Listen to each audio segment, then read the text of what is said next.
নমস্কাৰ, নতুন এটা ভিডিঅ'লৈ সকলোকে স্বাগতম জনাইছোঁ। আজি আমি 2021 চনৰ যিখিনি ৰৈ গৈছিলে মেথছৰ পেপাৰখন কৰি আছিলোঁ, তাৰ ৰৈ যোৱা প্ৰশ্নখিনি চাবলৈ ট্ৰাই কৰিছোঁ। গতিকে আমাৰ 36 নম্বৰলৈকে আগৰ পাৰ্টকেইটাত কৰা হৈছিল। এতিয়া আজি 35 নম্বৰৰ পৰা আমি চাম। আচ্ছা, 35 নম্বৰটো কি আছে?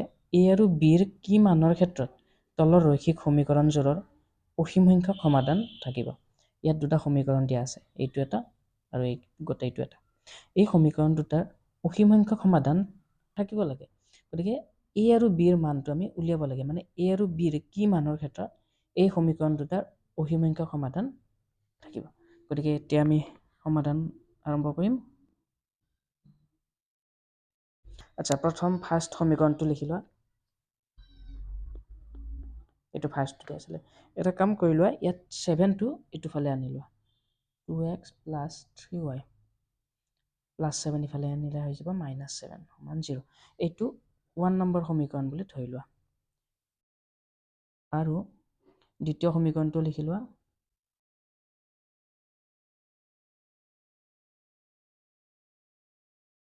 এইটো এই গোটেই পাৰ্টটো এইফালে লৈ আহা। সমান চিনৰ এইফালে এই গোটেই পাৰ্টটো আমি প্লাছ হৈ থকা বুলি ধৰি লৈছোঁ। গতিকে এইফালে আহিলে কি হৈ যাব? মাইনাছ।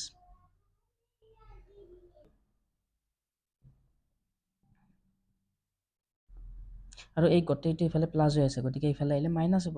ইয়াত গোটেইটোৰ লগত এটা ব্ৰেকেট দি থোৱা। এইটো 2 নম্বৰ সমীকৰণ। এতিয়া ইয়াত a1 a2 এইবিলাক ধৰি লোৱা। আচ্ছা, ইয়াত a1 কি হ'ব? প্ৰথম সমীকৰণৰ xৰ লগত কি আছে? 2, গতিকে a1 হ'ব 2। তাৰপাছত b1 কিমান হ'ব? b1 y ৰ লগত কি আছে? 3। আৰু c1 মানে ধ্ৰুৱক সংখ্যাটো, মানে কিমান আছে? -7। ঠিক তেনেদৰে দ্বিতীয় সমীকৰণটোত চোৱা, a2 কি হৈ যাব? xৰ লগত আছে a - b, গোটেইখিনি হৈ যাব a - b। তাৰপাছত b2 y ৰ লগত কি আছে? a + b। আৰু c2 মানে গোটেই সংখ্যাখিনি কিমান হৈ যাব? -3a + b - 2। এতিয়া ইহঁতৰ যদি অসীম সংখ্যক সমাধান থাকে, তেন্তে ইহঁতৰ এটা সম্পৰ্ক আছিল নহয়, যিহেতু আমি লাইনটো লিখি ল'ম।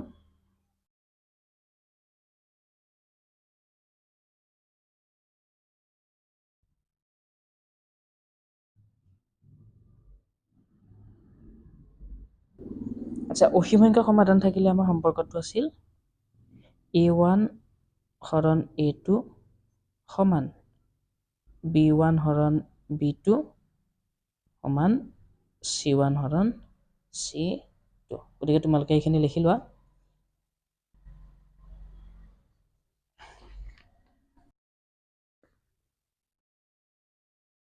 গতিকে a1ৰ মানখিনি a1 আছিলে 2, তাৰপাছত a2 আছিলে a - b, তাৰপাছত b1 হৰণ b1 আছিলে 3a + b সমান c1 হৰণ c1 আছিলে -7 -3a + b - 2। এতিয়া চোৱা, এই তিনিওটা a1 হৰণ a2 সমান b1 হৰণ b2 সমান c1 হৰণ c2, এই তিনিওটা সমান। গতিকে আমি এজৰ আমি সমান বুলি ধৰিব পাৰোঁ। প্ৰথম ক্ষেত্ৰত আমি কি ধৰিম? এইটো প্ৰথমটো আৰু এই থাৰ্ড নাম্বাৰটো সমান বুলি ধৰি ল'ম। ধৰি তাৰ পৰা এটা সমীকৰণ এটা উলিয়াই ল'ম। 2a - b সমান এইখিনি -7 -3a + b - 2। তাৰপাছত এতিয়া কি হৈ আছে? বজ্ৰপূৰণ কৰিব পাৰোঁ। 2ৰ লগত এইখিনি পূৰণ আৰু a - b লগত এইটো পূৰণ। আচ্ছা, ইয়াতে দুটাতে মাইনাছ চিন আছে, গতিকে মাইনাছ কাটি দিব পাৰোঁ। এতিয়া 2ৰ লগত এইখিনি পূৰণ কৰা। 2 3a + b - 2 আৰু 7ৰ লগত a - bটো পূৰণ হ'ব। 2ৰ লগত গোটেই ব্ৰেকেটখিনি পূৰণ হৈ আছে, মানে তিনিওটা পূৰণ হৈ যাব। এইটো a 3 × 2 = 6 6a + 2ৰ লগত b পূৰণ কৰিলে 2b - 2 2 × 4 আৰু 7a - 7b। এতিয়া এইখিনি গোটেইখিনি ইফালে লৈ আহা সমান চিহ্ন 6 এ সদৃশ পদকেইটা আমি একেলগ কৰি লওঁ গতিকে 6 এ 7 এটো ইফালে আহিলে কি হৈ যাব -7 এ প্লাছ 2b -7b টো ইফালে আহিলে +7b -4 সমান 0 6 এ -7 এ কি হৈ যাব -a 2b + 7b 9b আৰু -4 সমান 0 এইটো আমাৰ 3 নম্বৰ সমীকৰণ বুলি ধৰি লোৱা এতিয়া আমি কি কৰিম চাবা এইটো আৰু এইটো আমি কি কৰিলো এইটো আৰু এইটো আমি সমান কৰিলো এতিয়া আমি কি কৰিম এইটো আৰু এইটো সমান বুলি ধৰি লম কাৰণ যেহেতু তিনিটা সমান যিকোনো ল'ব পাৰা এইটো আৰু এইটো সমান বুলি ধৰিব পাৰা এইটো আৰু এইটো সমান বুলি ধৰিব পাৰা আমি এইটো আৰু এইটো লম আকৌ 2a - b সমান 3a + b ইয়াৰ পৰা সমীকৰণ এটা ওলাব বজ্ৰ পূৰণ কৰা 2 লগত a + b পূৰণ 3 লগত a - b পূৰণ 2a + 2b 3a - 3b এতিয়া এইখিনি ইফালে লৈ আহা 2a + 3a টো ইফালে আহিলে -3a + 2b -3b টো ইফালে আহিলে +3b সমান 0 2a - 3 গতিকে কি যাব -a 2b + 3b 5b সমান 0 এইটো 4 নম্বৰ সমীকৰণ বুলি আমি ধৰিলো এতিয়া এই 3 আৰু 4 টো সমীকৰণটোত আমাৰ কি কৰিব লাগে সমাধান কৰিব লাগে সমাধান তোমালোকে যিকোনো নিয়মত কৰিব পাৰা প্ৰতিস্থাপন হওক অপনয়ন হওক বা বজ্ৰ গুণন গতিকে আমি এইটো অপনয়ন পদ্ধতিত আমাৰ সহজ হৈ যাব তোমালোকে নিজৰ হিচাপত কৰি চাব পাৰা আমি কি কৰিম এই 3 নম্বৰ সমীকৰণটোৰ পৰা 4 নম্বৰ সমীকৰণটো বিয়োগ কৰি দিম বিয়োগ কৰি দিলে এই চিনটো প্লাস হৈ যাব গতিকে এই -a আৰু +a টো কাটা যাব এতেকে 3 বিয়োগ 4 3 বিয়োগ 4 কৰিলে কি হ'ব -a আৰু এইটো যেটো 4 টো বিয়োগ কৰিছো -a +a এইটো থাকিব +9b +5b +a - a এইটো হৈ যাব -5b আৰু থাকিব এটা -4 সমান 0 -a +a কাটি দিব পাৰো 9b - 5b 4b - 4 সমান 0 -4 টো ইফালে লৈ যোৱা 4 b টোৰ লগত 4 টো পূৰণ হৈছে ইফালে আহিলে হৰণ 4 হৰণ 4 কিমান হৈ যাব 1 গতিকে b ৰ মানটো আমি কিমান পালো 1 এতিয়া b ৰ মানটো 4 নম্বৰত যদি বহুৱাই দিয়া 3 টো বহুৱাব পাৰা 4 টো বহুৱাব পাৰা তাৰ পৰা a ৰ মানটো পাই যাম এতেকে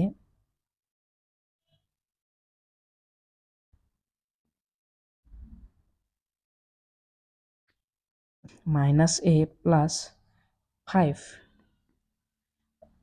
b মানে কিমান আছে 1 0 -a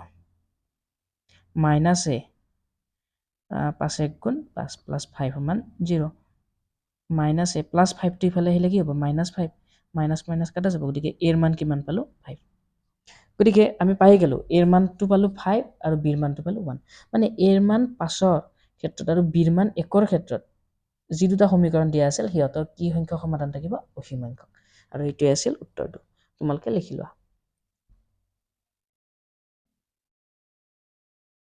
37 নম্বৰ প্ৰশ্নটো চাবা আচ্ছা 37 নম্বৰত আমাৰ দুটা প্ৰশ্ন দিয়া আছিল অথবা বুলি এইটো আছিল প্ৰথমটো দ্বিতীয়টো কৈ দিম আচ্ছা প্ৰথমটো আছে প্ৰমাণ কৰা যে বৃত্তৰ বেখৰ মূৰত টনা স্পৰ্শকবোৰ সমান্তৰাল গতিকে এটা বৃত্ত এটা আঁকি লোৱা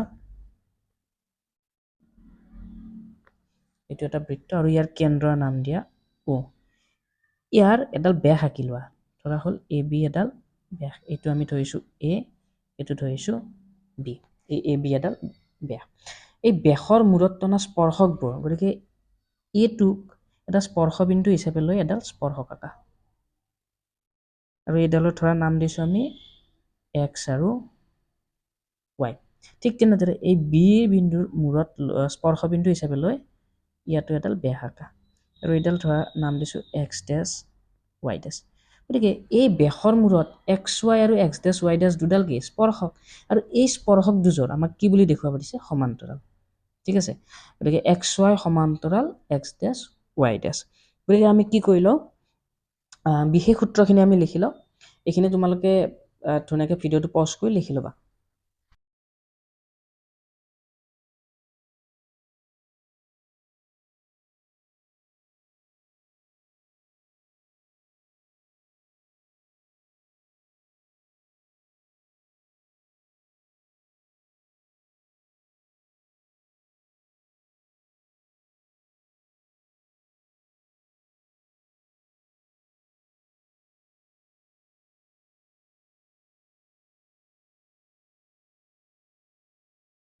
প্ৰমাণ কৰিব লাগে যে XY সমান্তৰাল X ডেছ Y ডেছ। এতিয়া প্ৰমাণখিনি চাবা।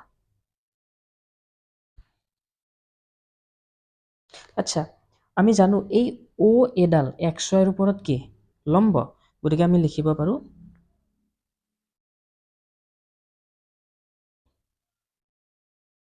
আমি জানো যে OA কাৰ ওপৰত লম্ব, XY ৰ ওপৰত।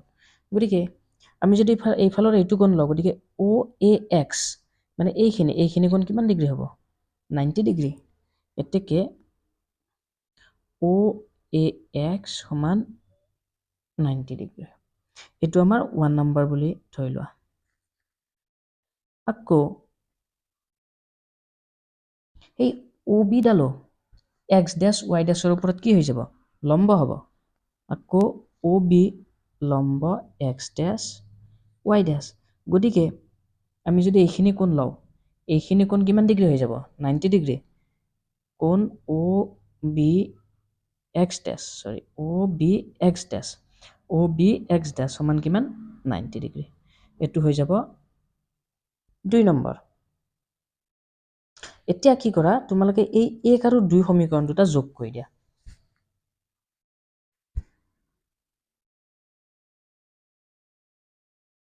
এক আৰু 2 সমীকৰণ যোগ কৰিলে কি হৈ যাব, এইফালৰ বাওঁফালখিনি বাওঁফালে যোগ কৰা। কোণ OAX যোগ কোণ OBX ডেছ আৰু সোঁফালৰখিনি সোঁফালে 90 ডিগ্ৰী প্লাছ 90 ডিগ্ৰী। কোণ OAX প্লাছ OB এইখিনি একে থাকিব। 90 ডিগ্ৰী 90 ডিগ্ৰী কিমান হৈ যাব, 180 ডিগ্ৰী। এতিয়া চোৱা, এই AB ছেদকৰ এইডাল যদি আমি ছেদক বুলি ধৰিছোঁ, AB ছেদকৰ এই দুটা কোণ কি হ'ব, একেফালৰ অন্তঃকোণ। AB এইডাল যদি ছেদক হৈ যায়, ইহঁত একেফালৰ কি হৈ যাব, অন্তঃকোণ। আৰু একেফালৰ অন্তঃকোণ হৈ গ'লে এই দুডাল ৰেখা কি হৈ যাব, আমি ক্লাছ 9তে পাই গৈছিলোঁ, এই একেফালৰ ছেদকৰ একেফালৰ অন্তঃকোণ যদি থাকে আৰু সেইকেইটা সদায় যদি 180 ডিগ্ৰী হৈ যায় সিহঁতৰ যোগফলটো, গতিকে ইহঁত কি হৈ যাব, XY আৰু X ডেছ Y ডেছ এই দুডাল কি হৈ যাব, সমান্তৰাল। গতিকে আমি লিখিব পাৰোঁ কিন্তু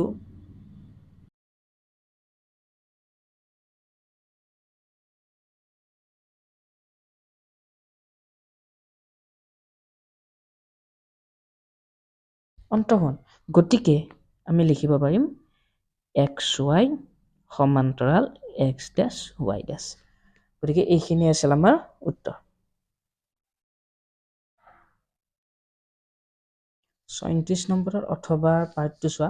প্ৰমাণ কৰা যে দুটা ঐক্যকেন্দ্ৰিক বৃত্তত ডাঙৰ বৃত্তটোৰ জেডালে সৰু বৃত্তটোক স্পৰ্শ কৰিলে জেডাল স্পৰ্শবিন্দুত সমদ্বিখণ্ডিত হয়।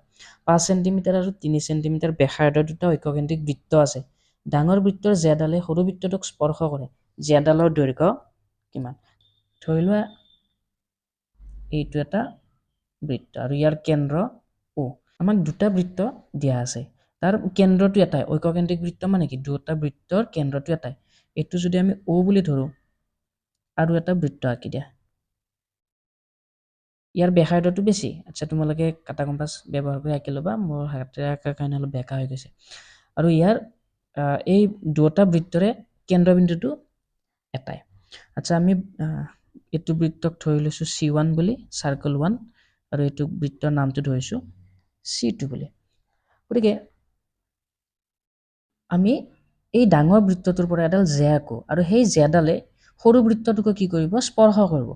গতিকে আমি এনেকৈ এটা জেডাল আঁকি দিওঁ আৰু জেডালৰ নাম ধৰিছোঁ আমি AB আৰু ইয়াৰ স্পৰ্শবিন্দুটোৰ নাম ধৰিছোঁ আমি P। গতিকে আমি ক'ব লাগে কি, এই যিডাল স্পৰ্শক আঁকিছোঁ আমি, যিডালে সৰু বৃত্তটোকো পি বিন্দুত ছেট কৰিছে বা পি বিন্দুত স্পৰ্শ কৰিছে, এই জেডাল আমাৰ এই স্পৰ্শ বিন্দুটোত সমদ্বিখণ্ডিত হয় বুলি প্ৰমাণ কৰিব লাগে। মানে সমদ্বিখণ্ডিত মানে কি, দুটা সমান ভাগ, এই এ পি আৰু বি পি এই দুটা ভাগ আমি সমান বুলি প্ৰমাণ কৰিব লাগে। তাৰপাছত আৰু অলপ প্ৰশ্ন দিয়া আছে, গতিকে ফাৰ্ষ্ট পাৰ্টটো আমি সমাধান কৰি লওঁ, তাৰপাছত নেক্সটখিনি চাম। গতিকে ইয়াত আমাৰ এইখিনি যিখিনি প্ৰশ্নত দিয়া আছে বা আমি যিখিনি আঁকিলোঁ সেইখিনি বিশেষ সূত্ৰত লিখি লোৱা। বিশেষ সূত্ৰখিনি তোমালোকে চাই ল'বা, মই লিখি দিছোঁ।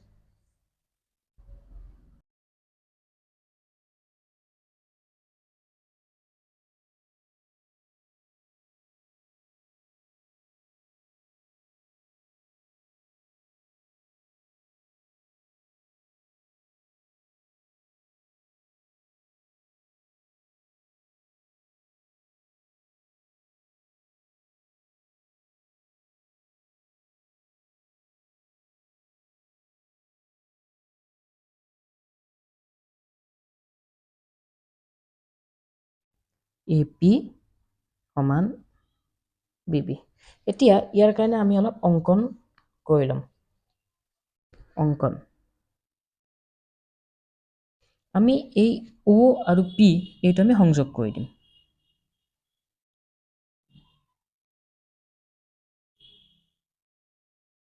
এটা প্ৰমাণ।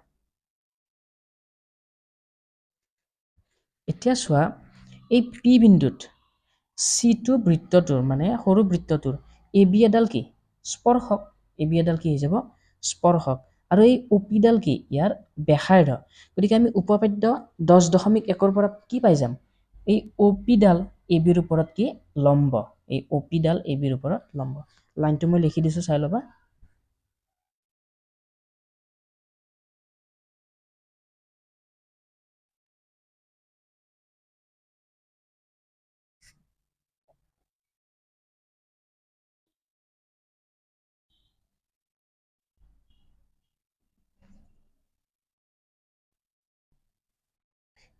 এতেকে অ' পিডাল এ বিৰ ওপৰত কি হৈ যাব, লম্ব। আৰু এইটো আমি কাৰ পৰা পাইছোঁ, উপপাদ্য 10.1 পৰা। ঠিক তেনেদৰে এই C1 মানে ডাঙৰ বৃত্তটোত এ বিও এডাল কি হৈ যাব, জ্যা। আৰু অ' পিডাল কি হৈ যাব, এ বিৰ ওপৰত লম্ব। গতিকে এই অ' পিডাল এই এ বি জ্যাৰ কি হৈ যাব, সমদ্বিখণ্ডক, মানে সমান ভাগত ভাগ কৰা। গতিকে আমি ক'ব পাৰোঁ কি, এই এ পি টু বি পিৰ কি হৈ যাব, যিহেতু সমদ্বিখণ্ডিত হয়, গতিকে এ পি টু বি পিৰ সমান। লাইনটো মই লিখি দিছোঁ, চাই ল'বা।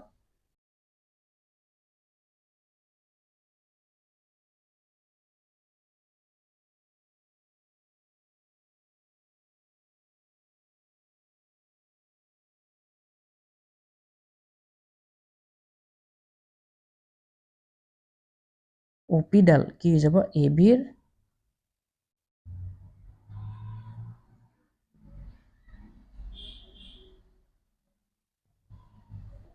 গতিকে আমি লিখিব পাৰোঁ, যিহেতু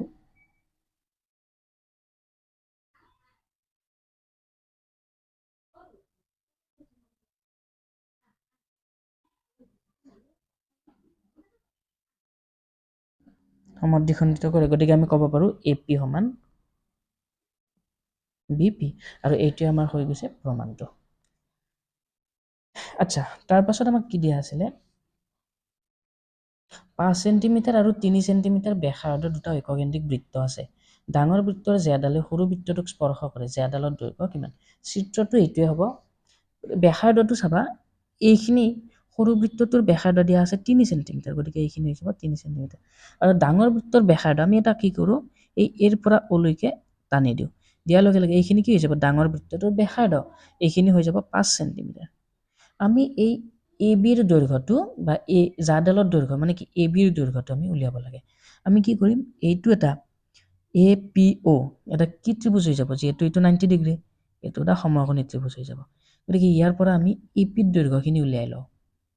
ফাৰ্ষ্ট আমাৰ কাম সেইটো।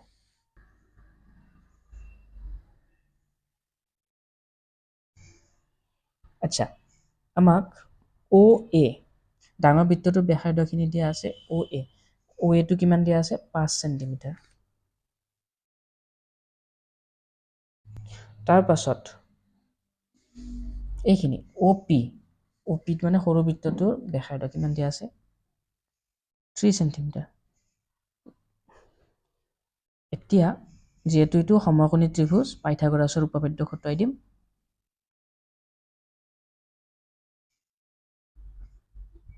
পাইথাগোৰাছৰ উপপাদ্য মতে কি হৈ যাব লম্ব স্কয়াৰ যোগ ভূমি স্কয়াৰ লম্ব স্কয়াৰ মানে OP স্কয়াৰ ভূমি স্কয়াৰ মানে AP স্কয়াৰ সমান অতিভুজ মানে আছে OA স্কয়াৰ OP মানে দিয়া আছে 3 স্কয়াৰ AP টো আমাক উলিয়াব লাগে OA টো দিয়া আছে 5 সেন্টিমিটাৰ মানে 5 স্কয়াৰ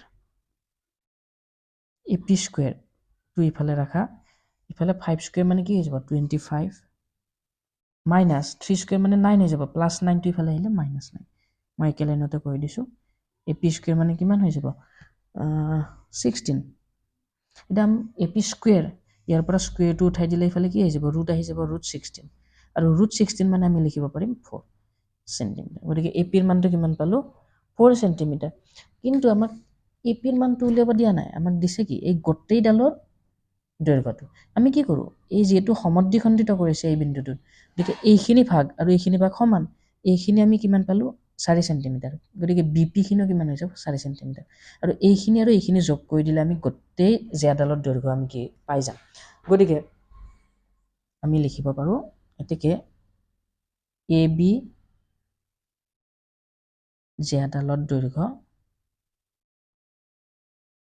AP যোগ BP AP 4 সেন্টিমিটাৰ পালো BP ও কিমান হৈ যাব 4 সেন্টিমিটাৰ আৰু 4 যোগ 4 কিমান হৈ যাব 8 সেন্টিমিটাৰ গতিকে আমি এইখিনি পালো 8 সেন্টিমিটাৰ গতিকে এইখিনি আছিল আজি ভিডিওটো নেক্সট আৰু তিনিটা চাৰিটা প্ৰশ্ন থাকিব এইকেইটা আমি নেক্সট আহিব লগা পাৰ্টত আলোচনা কৰিম গতিকে আজি ভিডিওটো নিশ্চয় ভাল পালা তোমালোকে আৰু কিবা সুধিব লগা থাকিলে কমেন্ট বক্সত সুধিবা ধন্যবাদ